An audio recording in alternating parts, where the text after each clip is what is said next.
Welcome to the first Poetry London reading of 2021. I'm Jennifer Quinton from the Landon branch of London Public Library. First of all, we would like to acknowledge that we are on the traditional territories of the Anishinabek, Haudenosaunee, Lenape'wak, Huron-Wendat, and neutral Chinanton peoples. The First Nations communities of our local area include Chippewas of the Thames First Nation, Oneida Nation of the Thames, and Munsee Delaware Nation. Poetry London values the significant historical and contemporary contributions of local and regional First Nations and all of the original peoples of Turtle Island or North America. We also acknowledge historical and ongoing injustices that Indigenous peoples endure in Canada and the importance of directly addressing these injustices in daily life. Poetry London would like to thank our generous event sponsors, including the London Arts Council, the Ontario Arts Council, the Canada Council for the Arts, the London Public Library, digibee.net, Brick Books, and Coach House Books. Please note that the most recent books by our January feature readers are available for purchase through the links in the video description below. More than ever, Poetry London believes in the importance of supporting small press publishers and your local independent bookstores. Before the reading begins, here is some info about an upcoming local arts event. On February 3rd, 2021 at 6:30 p.m., LOMP Reading Series will feature poet Bardia Sine. The event will premiere on the Facebook page of TAP, Center for Creativity, and will be available afterwards for viewing on TAP's website, tapcreativity.org. This month, Poetry London's two feature poets are Irfan Ali and Shane Rhodes.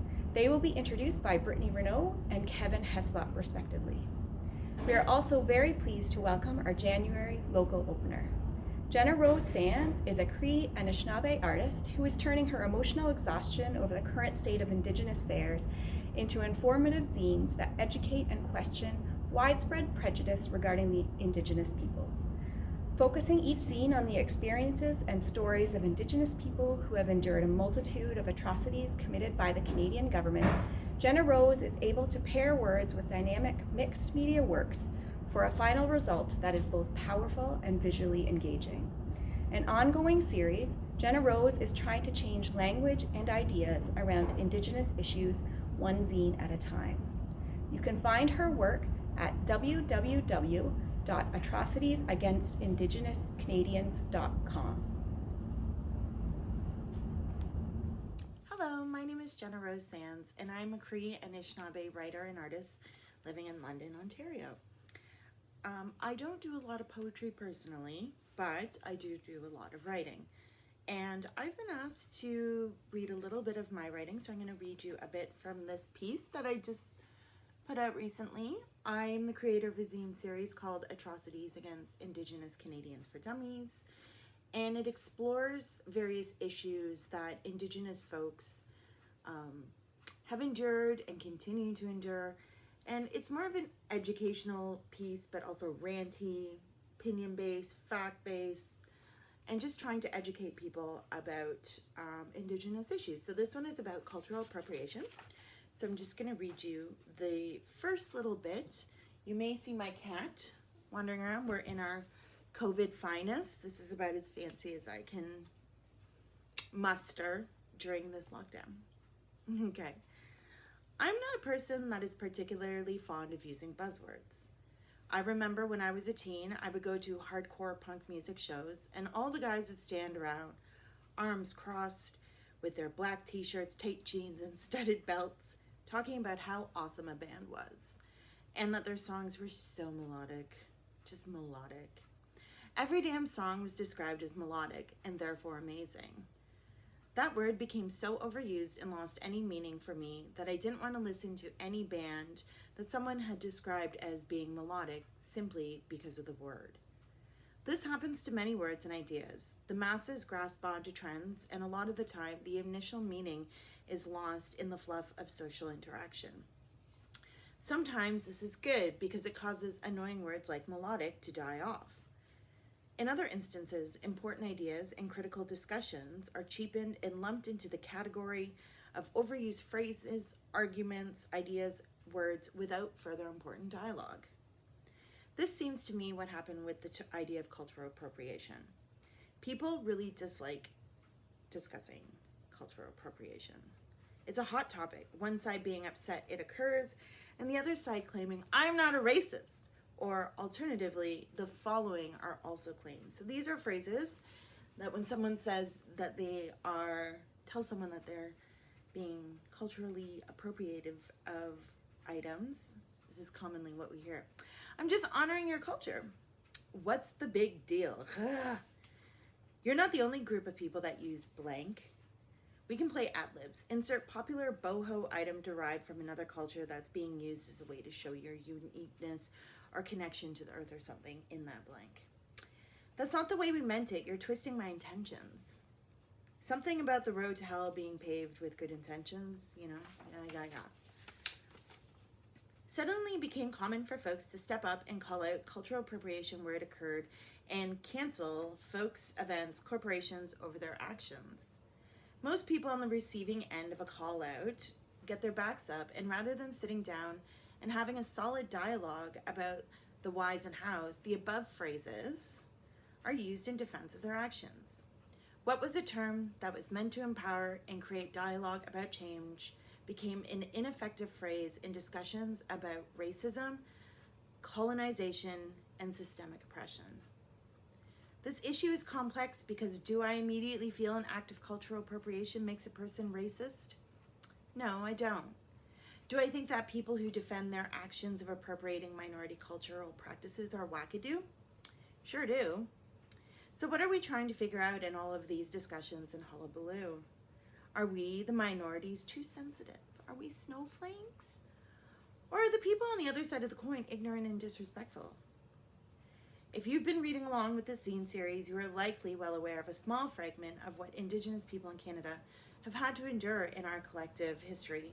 And you may be asking yourself, how is cultural appropriation an atrocity? Most of this information remains widely unknown to the masses.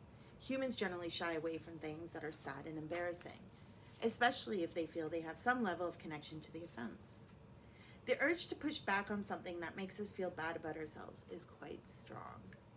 You're probably asking yourself, well, Jenna Rose, whoever died from a university-aged, non-Indigenous woman dressing up like a polka hottie for Halloween? Maybe no one, but a piece of my soul dies when I'm asked, what's the big deal? Despite defining what cultural appropriation is and being able to list off dozens of examples of such, people still push back. Why? I think it's a combination of privilege, ignorance of history, struggles, and plain old not liking being told that something you're doing is crap or hurtful. We're going to tackle a lot in this issue, but first, before we go any deeper, we need to get some definitions out of the way. So this is the first couple pages of this zine series. It's a very cathartic series. This is the fourth large zine. The first one was about residential schools. The second one was about missing and murdered Indigenous women and girls, and the third was about the 60s scoop. There's also smaller zines that tackle some powwow etiquette, residential schools for youth, and just like one small zine is a collection of online reviews of Indigenous places, communities, and spaces via Yelp and Google reviews that are pretty wackadoo. So thank you for having me. I hope maybe a little bit of what I read sparked a little bit of an idea in your brain for some conversations to have, and maybe even to look at, your own practices in your life. This definitely tackles ideas of smudging and headdresses and dressing up as Indians and all that sort of great stuff. So thank you so much for having me, and take care. Hello, I'm honored to be introducing fellow poet on the rise Irfan Ali, who was shortlisted for the Bronwen Wallace Poetry Award for Emerging Writers for his short poetry collection, Who I Think About When I Think About You, and who debuted his first full-length poetry collection in Accretion, which was published by Brick Books in 2020. In Accretion, we see Irfan span time, culture, and space in only 65 pages, and yet keep it grounded by setting it in Toronto, where he was born, raised, and continues to live. While I hadn't been familiar with the 12th century Persian story of Layla and Majnun before Accretion, and certainly Irfan keeps to the story's legacy of retelling the tragic love story in a way that feels wholly and uniquely his own, he touches on themes of love, depression, and struggling to place one's own identity into the tapestry of the world in a way that feels truly universal. I personally resonated with Big, She, and Aftertaste, among many other poems, and how they tackled those tensions that arise in romantic relationships.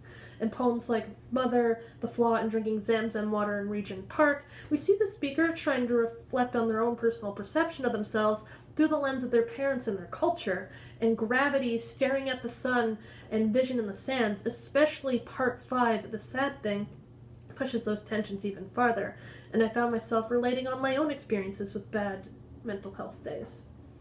Because Irfan writes authentically through his own unique point of view, readers are also given the opportunity to recognize and empathize with a culture and experiences that may not be their own in powerful pieces like Ceasefires, Peace Treaty, and Irfan. As I see it, Accretion is a debut collection worth celebrating and being proud of. Irfan Ali tackles those complex and ugly parts of the human condition, and yet you come out the other side of reading Accretion feeling like you've let a little of those feelings within inside yourself go. I want to personally thank Irfan and Poetry London for the privilege of being able to read Irfan's work and introduce him, and I wish him the best on his future writing endeavors. Hi folks, thank you all for joining me. My name is Irfan Ali. I'm a poet and short story writer from Toronto's West End, born, raised, and still writing out of there. Before I get started with the reading, I guess I would like to thank, of course, Poetry London for having me. It's a great honor to be here. And I'd also like to thank them and I guess all of the different reading series that are operating around the province and the country for reminding us all about the importance of art, especially during a period of time when it is very, very easy to lose oneself to the anxious hell that is doom scrolling through Twitter. So I don't want to preamble too much.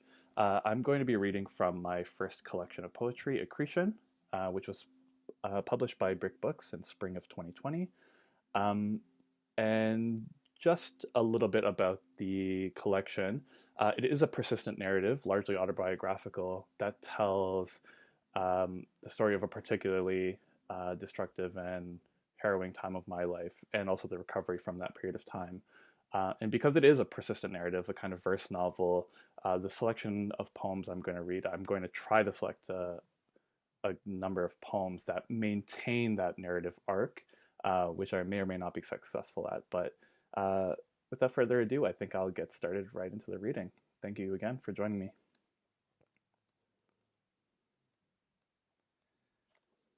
Reckless abandon. Spend long enough in the gutter, and you're bound to hear an old cosmic joke. A boy, crafted by loving hands, but imbued with fire, is deposited into a desert. So like a satyr Midas, all he grasps for turns to ash. It's the heretic I've tried to keep at bay who tells it, even when 2 towers fell and it was safe to turn apostate. It's the heretic who tells it, usurping me cell by cell, until now when barely enough remains to resist. This is it then, my farewell Salah, my final prayer. If you're there then, prove yourself different from the old deities known first for their flaws. Dam up this dusty river, divert me from this course, where I meet your angels for judgment and decline the infirmary's mercy. I recline in the defendant's box with my legs up, proudly picking every wound. I mock the roll call of my sins, until even the demons gasp at my petulance. A child given so much, a child so fully abandoned.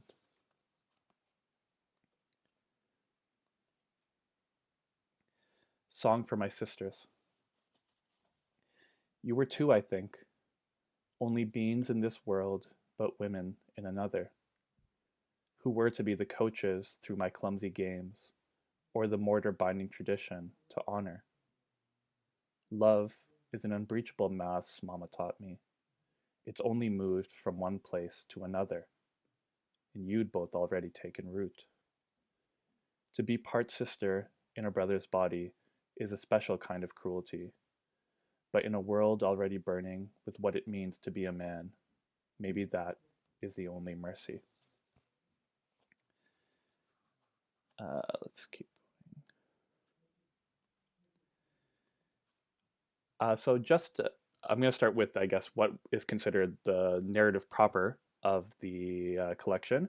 And each of the three narrative sections starts with a poem named after one of the main characters from the kind of epic tragedy Layla and Majnun, which is largely considered a kind of the era of Romeo and Juliet. So if you're not familiar with it, and if you're not familiar with any of the names, it is a story very tragic, or in the same kind of veins as Romeo and Juliet. And the collection, I guess, is not only an ode to that, but I guess a subversion as well of that narrative. And if you are familiar with it, maybe you will understand. Layla. This is the story of two stars and their long, solitary hurdlings. He, an anomaly unmoored within the cosmic barren, silently accreting, but secretly desperate for the pull of other gravities. It's then he sights her growing against the horizon, a bloom who makes a barren burn more brilliant. This is the imperceptible arc of fate, the inevitability of attaining orbit, but no binary system is ever truly stable. A seeing. The panicked first moment, like an echo's echo from a long forsaken cave, an endless cascade across a hall of mirrors, unmistakable even if the collision had left me blind. Endocytosis. Excuse me. Her hands were protean things, marvels beyond form or function, and when they closed around mine, they left no room for words, as silent and industrious as cilia. This one, I guess, I think, actually not I think, it's my opinion, is my favorite collection or favorite poem in the collection, sorry. As you can maybe tell from behind me, I'm trying to put my hand in the right place, I really like elephants. There we go. And it's kind of my love poem to elephants and also to people. It's called Big. I like elephants, or I should say I love elephants. I like that they chew their food slowly, the way my little brother does. I like the way they lumber, not lope, the simplicity of their thick bodies, how each foot has the girth of a tree, how their ears seem almost razor sharp at the edges. I like that their bodies can produce a substance like ivory. I like that they take revenge against poachers and murderers. I like the steel spring strength hidden under the folds of skin. I regret being born in this thin, useless body. I regret these toothpick legs. I regret this big nose, which is somehow not big enough. I regret this disproportionate brain that's outgrown its empathy. I regret not being born an elephant, or I could have wrapped my trunk tightly around you and taken you away from this violence and hate. I could have moved one thick leg after the other through the garbage and the scar tissue and the broken bones. But you are here with your arms wrapped around me. You are here with your back absorbing the blows. You are here dying to take revenge. Maybe you are an elephant. That is why I love you. The flaw. Islamic tapestries are purposely woven with flaws, errant threads, failures of symmetry, concessions to God and his singular perfection, and acquiescence to the fallibility of even the best. It should take more than a flaw to undermine a levee, but I lack even a carpet's constitution. One flaw and I come unraveled. One flaw and it all comes rushing out. A courtesy to a coward. It was more than courage that gave her the strength to stand before me unflinching, to tell me she loves me, then walk away, the simple turn no one else could make. This is the end of part one. Part two coming soon. in now, probably. Hi, so I'll be continuing with the reading now, going into the second section of the narrative. And again, it starts with another poem named after or titled after one of the characters of the Layla and Majnun story. So this one is Majnun. This is a story of two stars and the inevitable decay of their orbit. The slow dawn of reality, inertia sapped and thus collision, shearing matter from both bodies, setting each back on a lonesome trajectory. Only his need to salve the burning brand she left outstrips self-preservation. He peels himself from familiar orbits, hurtles after her into an unknown. This is the willing dereliction of safety, the wild chase towards absolution. But pursuit is so often a precursor to violence.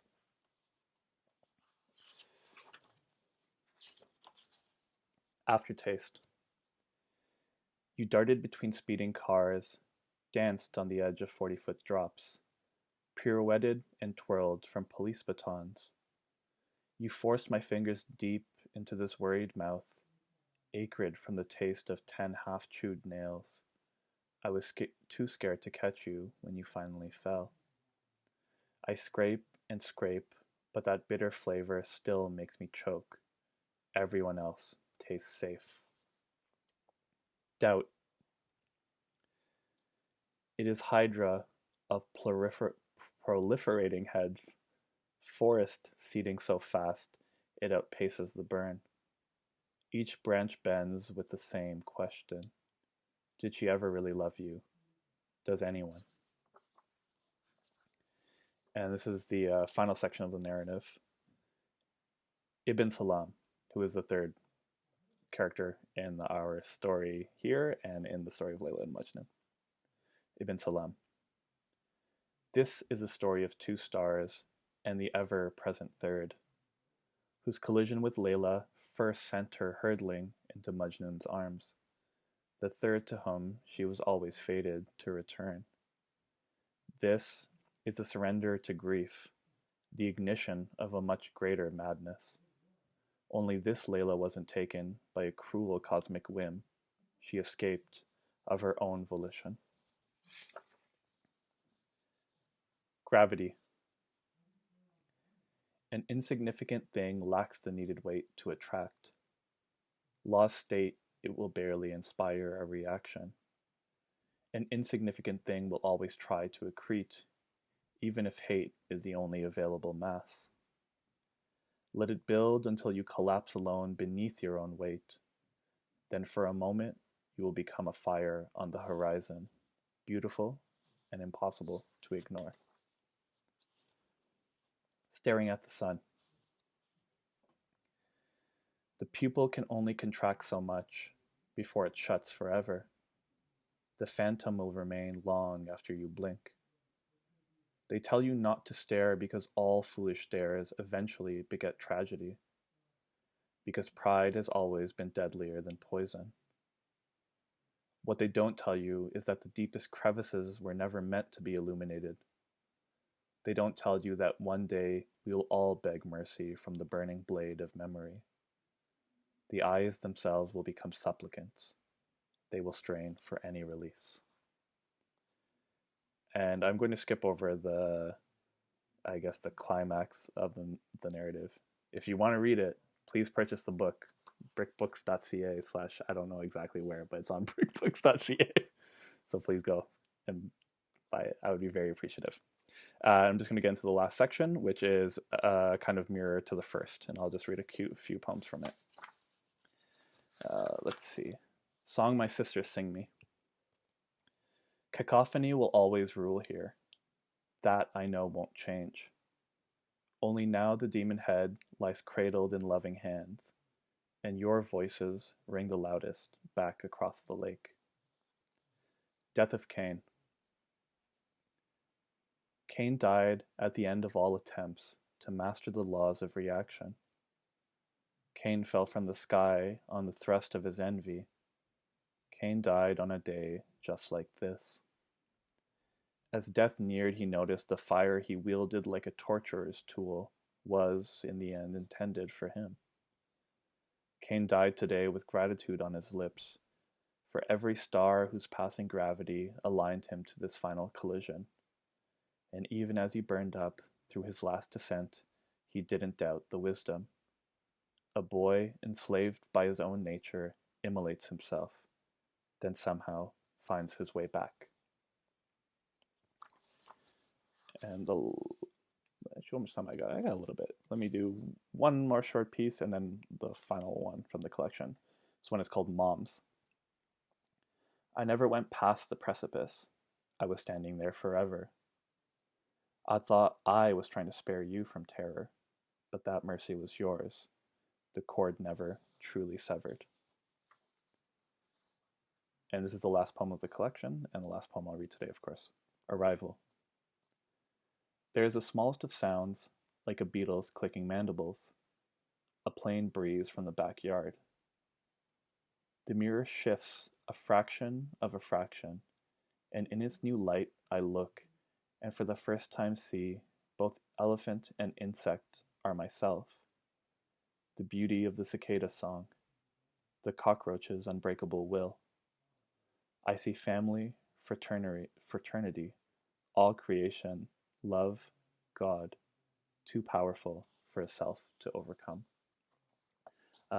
Thank you very much for joining me again. It's been an honor, it's been a pleasure, and I look forward to, I don't know, interacting with you soon and hopefully doing some in-person readings when this pandemic is all out of the way.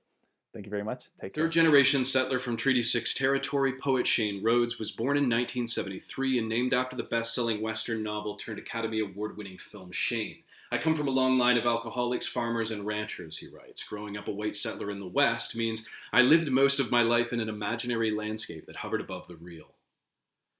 His 2017 collection, Dead White Men, the second of a trilogy, is an assemblage of textual and visual poetry found in the journals and errata of first settlers. In short, the poet Shane Rhodes is in exile from a chorus to genocide. It seems to me the task of this collection is to biopsy and provide samples of the landscape of scar tissue, namely national myth, constituted by names and dates in statute and enshrined, spoken and imposed on the memory of anyone tainted by a public school education in the wine-dark myth we call Canada, compounded this landscape of scar tissue with centuries of wear. For many settlers, writes Rhodes, our understanding of the history of the land upon which we live is often limited to the names that have been given to it by past white explorers and the mythologies we have built up around exploration and discovery. I wanted to use poetry to interrogate this past and the texts upon which it rests. I repeat, in short, the poet Shane Rhodes is in exile from a chorus to genocide. And Dead White Men compels the reader to cut the myth from their own thinking, or the callous from their own heels, lest they never touch this land direct, their whole life long. Jordan Abel said it's an absolutely essential book. Eduardo Corral said it should be widely read and taught, and something awards, something that has just become a commercial. Yes, it did. And the book was edited by Susan Holbrook and printed on Second Growth Forest with vegetable-based ink by Cochos Books. What can you do with this piece of history that is integrally yours and integrally repugnant? Asks the author. Great question. You can do what you're about to do now, Shane. Suspend it above the reel for Poetry London and cut. Hi. I'd like to start off by thanking the organizers of Poetry London for inviting me to read. Really appreciate it. I'm going to be reading from a few different projects tonight. The first one is, the first pieces are from my last book published in a couple years ago with Coachhouse Books called Dead White Men. Dead White Men in general is a book about the dead white men that litter our landscape and litter our history in Canada as a settler society. It works with texts from the 1500s all the way up until the 1800s of mostly European explorers. And looking at the importance of those texts to how they kind of continue to shape the language that we have around Canada, around colonization and around settlement. One of the first poems that I'll read then is called Gold. Gold was, of course, one of the most important things for encouraging exploration back in the 1500s all the way to the present. And over the past decade, as I've been working on a trilogy of books looking at different aspects of colonization and settlement, first book was called X, Poems and Anti-Poems. The second book is Dead White Men, and then I'm just finishing the third book.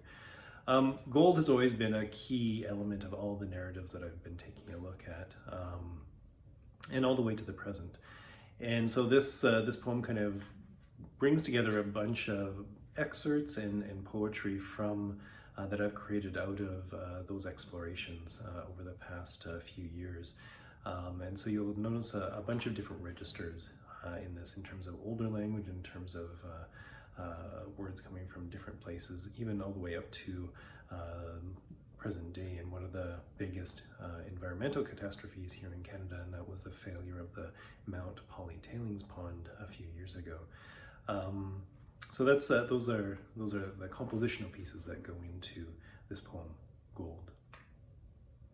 For it is beaten, and we are beaten for it, crushed, mixed with mercury, stomped by foot. Because of an uncharacterized glycolacustrine unit and an over-steepening of the downward slope, failure of the Mount Polly tailings pond was attributed to the passive voice. The long haul up plunge, down dip, and at depth. An unlikely event, officials repeated upstream from the town of Likely and the Teshelek and Chutchell reserves. Rare. He saw then some of the Indians wore gold rings and choice blue stones in their nostrils and ears. Orifice, lustful as any cyanide destruction circuit. A nug, a lump, a rough unshapen mass. Like my father before me, I too am a competent nozzleman. Needed for heavy lifting in the mucking cycle, performing pre- and post-blast functions by hand at, thank God, $23 an hour. Child to the sun. After the Indians and mules were dead, the English brought in slaves from Angola, rich as Potosi. The toxins were deadly and certifiably organic. They held his feet to flame until the marrow spurted, and still, for the life of him, he could not tell them where they would find it. For it finds its way to us and into us, whether through means magmatic, aeolian, or lithified. The ore body attacked mercilessly by percussive and rotary actions, the hydraulic multi-boom jumbo hammering the exposed rock face. One covered my eyes, then they made me fall to the ground and tore off all my clothes. Pulverized rock, cyanide, and water held in suspension like doubt. Then they cut out her tongue. The loss of containment was sudden, the quick-moving slurry, tree, mud, debris, and waterborne arsenic raising the downstream lake. Fear retreated then to the doré body in high-grade zones. Little thought to standard grind and carbon and pulp extraction, little care for how it glows golden white on skin. One of the cleanest lakes in the world, now the country's most urgent news release. 6 nines fine, buried deep in Manhattan granite. It fell with such weight to the bottom of Lake Texcoco, held in the arms of men. For it is malleable and fit to any purpose. Seekers of gold find much, dig much, find little, or so said Heraclitus, gold digger, speaking to the media at the Wildcat mine as the army torched the town. Dead metal, Paracelsus added, vulgar, without a soul. Convulsions. The tailings pond near drinking water quality, though the do not use advisory is indefinite. Blood in the urine. After removing his Rolex, the disgraced geologist jumped from the Alouette and plunged into the Busang. Cast in the highest quality alloys, pyrochemical molten salts, and riverine tailings. First the ears, then the nose and lips. And still, though dying to tell them, she did not know where they could find it. Chiseled from permafrost, Frobisher's black ore, good for nothing but meddling Rhodes and Dartford. Confusion, for it holds a bite's indent, as cyanide leaches through the heap. Now everything I touch, even the circuits of this keyboard as I type, first they racked him, fastened his neck to the post, 2 men holding his hands as they poured the molten gold down his open throat. For we are fuel to its beneficiation, or its overburden.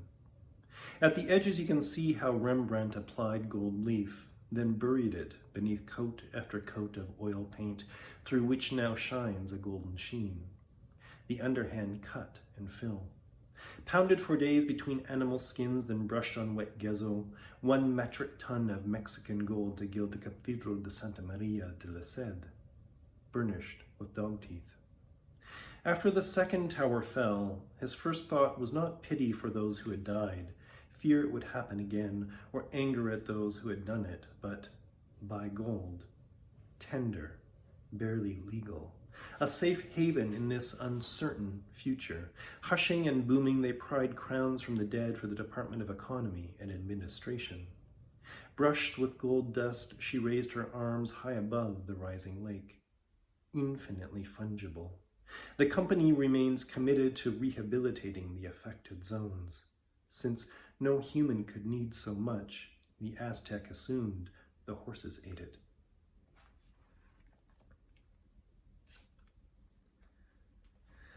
Another aspect of early exploration texts and narrative journals has always been the dictionaries.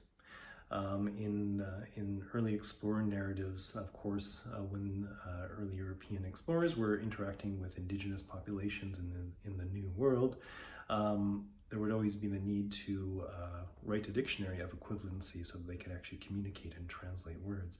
And that's a feature in many different sets of journals that I was taking a look at. And so I decided to construct some poems out of those dictionaries, using only the European words that were translated, not the indigenous words. So this first one is taken from the journals of John Davies, and it's called linguistikers. And linguistikers was actually a term that was used in the 15th century by a few people to kind of connote those or denote those people that were kind of the key translators that could work between cultures to translate indigenous languages and European languages to each other. Linguistikers. A boat. Go fetch. Come hither. I mean no harm. Kiss me, my son. Go to him. Give it to me. No. Will you have this? Music, iron, a knife, a fog, a tongue.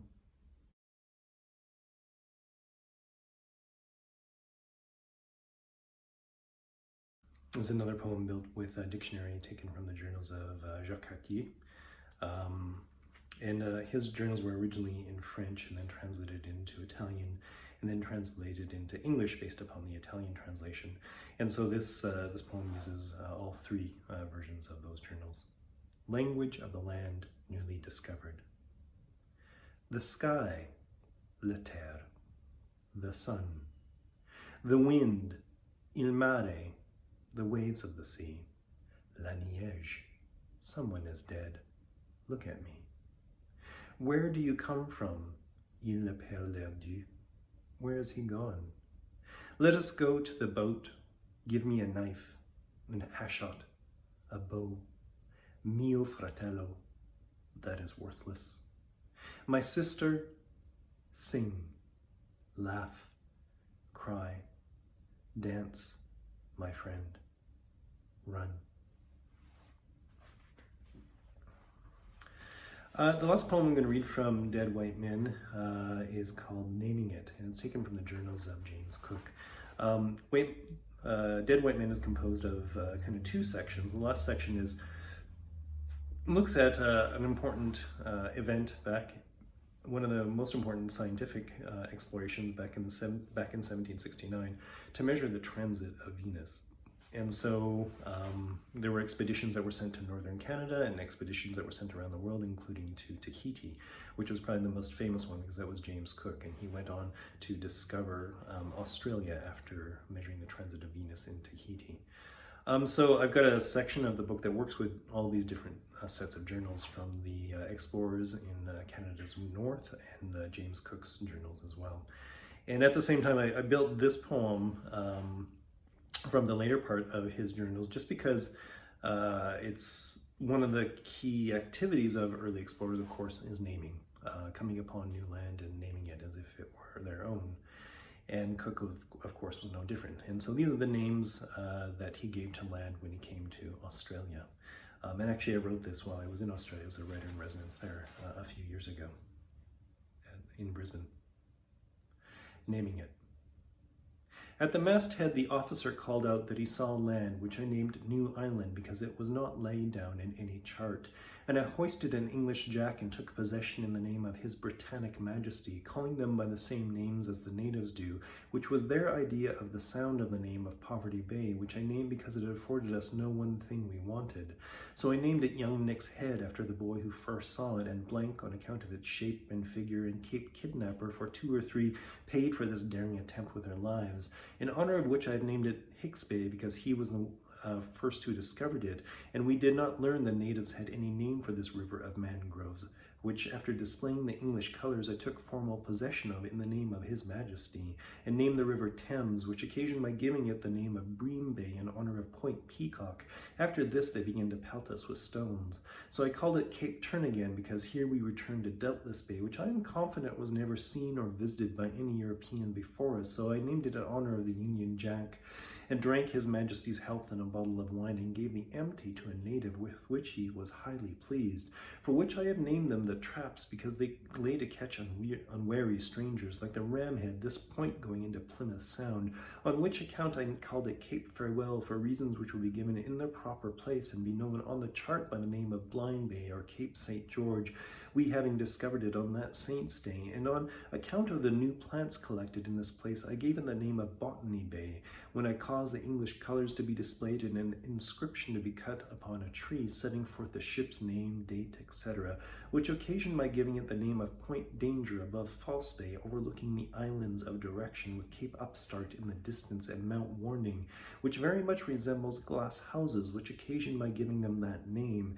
Besides these, we saw some bustards, such as we have in England, which occasioned my giving this place the name of Bustard Bay, and then Thirsty Sound, by reasons we could find no fresh water. So I named them Hope Islands, because we were always in hope, which I named after the ship Endeavour, and this island where the ceremony was performed, I named it Possession.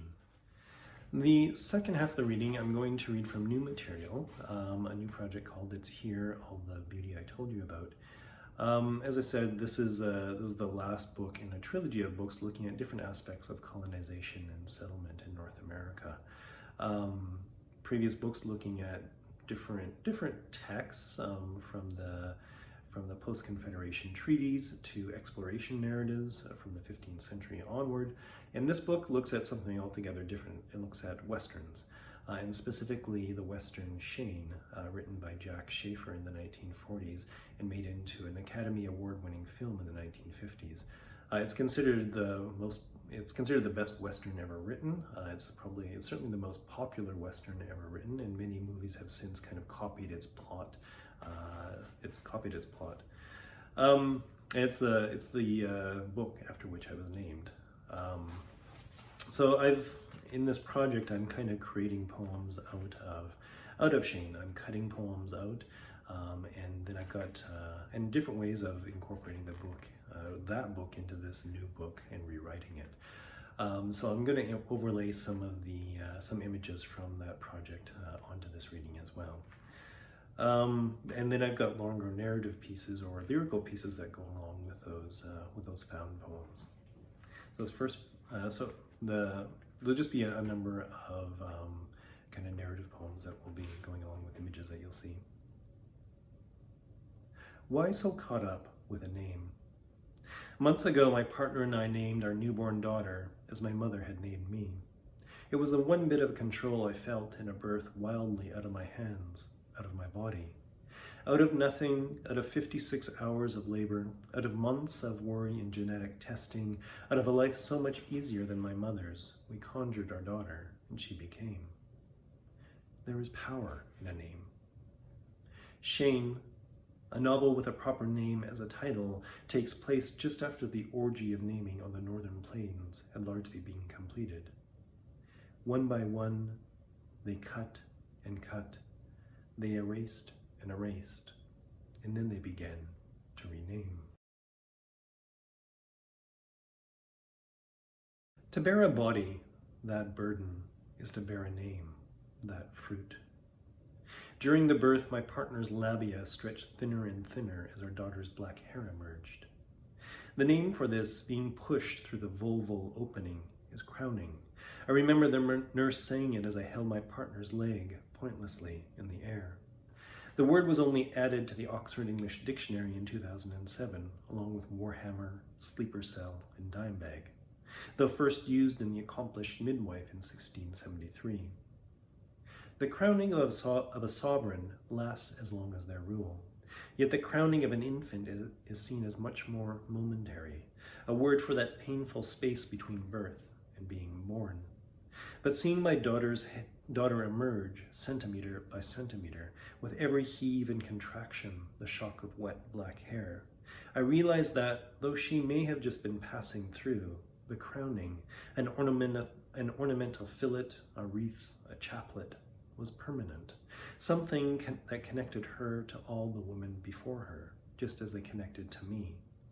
And that life is nothing but vaginas, nothing but mothers, all the way back, and that we wear them over our heads like crowns.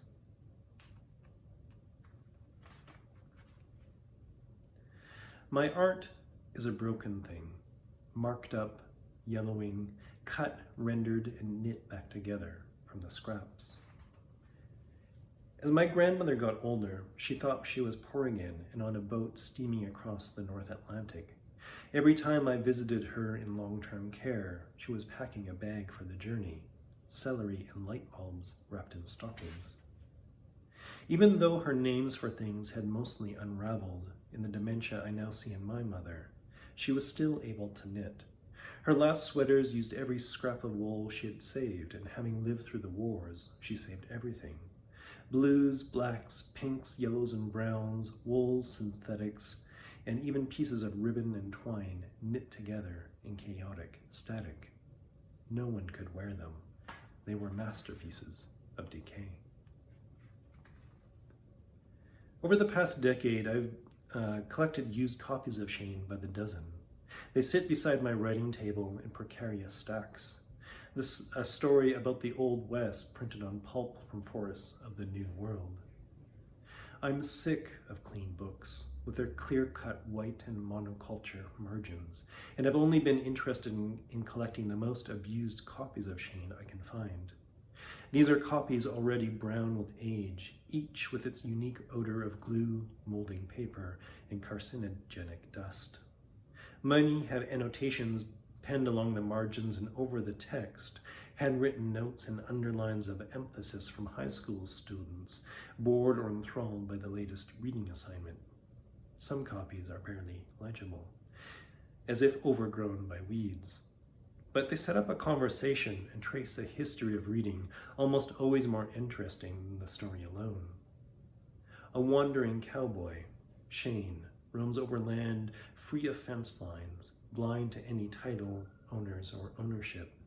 His life, not far from the gutter, moves like an errant pen over pages of typeset, his steady gaze beneath an ink-black hat. Thank you. Thank you to Jenna Rose Sands, Irfan Ali, and Shane Rhodes for the captivating readings, and thanks to all of you in our audience for watching. A reminder that Irfan's book Accretion, published by Brick Books, and Shane's book Dead White Men, published by Coach House Books, are available for purchase through the links in the video description below. Please join us again on Wednesday, February 24th at 7 p.m. for our next event, which will feature poets Catherine Graham and Sachiko Murakami.